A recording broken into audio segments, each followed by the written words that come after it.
People, I'm going to show you how to cut off the tip. Let me get this over here. How to cut off the tip of your caulk tube. Let me get over in position right now. So I'm going to be using a knife. A lot of people say don't use a knife, and I can agree with that. It's a dangerous thing. Wow, is that dirt or is that chipping? Okay, it's a little dirt. Okay, so you get this humongous tip, really long tip, and you never want to have a long tip.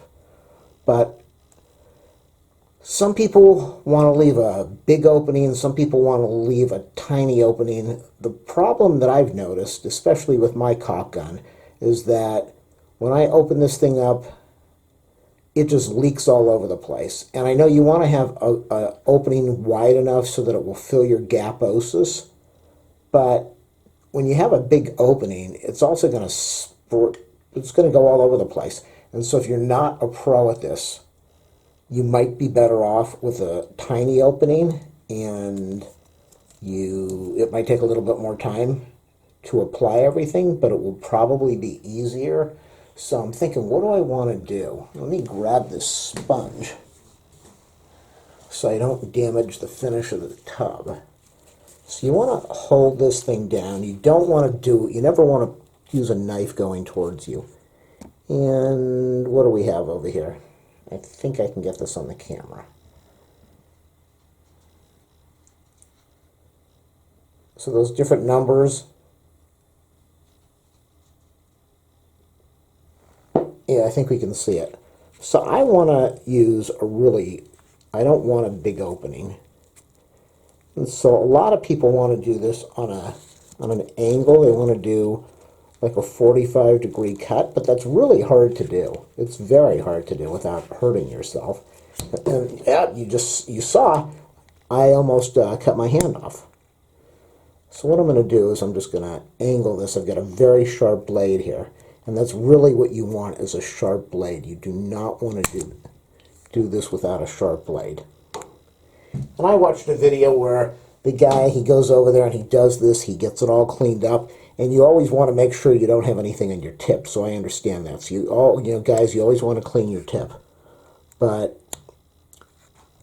there's a little piece over there. So, okay, my tip is clean. But this guy, then he goes over there and he does a 45-degree on the one side, and he does a 45-degree angle on the other side. And I just got some email. And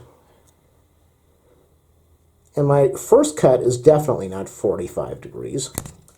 But if you don't have a sharp blade when you're doing this, you're going to run into a lot of problems. You can see that's definitely not 45 degrees.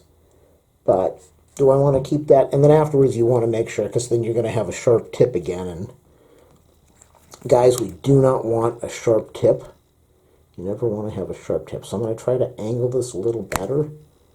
But I don't want the opening really big, so I'm just going to leave it the way it is, because then it just shoots all over the place. And when you apply your caulk, you got your gun in your hand and you're trying to work your caulk into your tub, and it goes all over the place. So I'm going to leave it like that. That's how you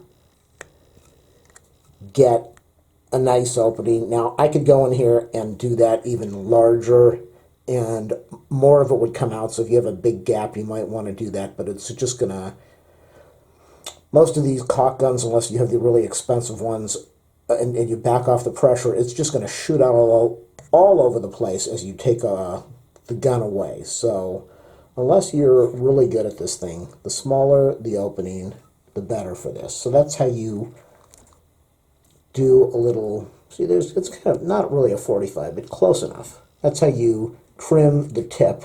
That's how you trim your tip on your caulk gun.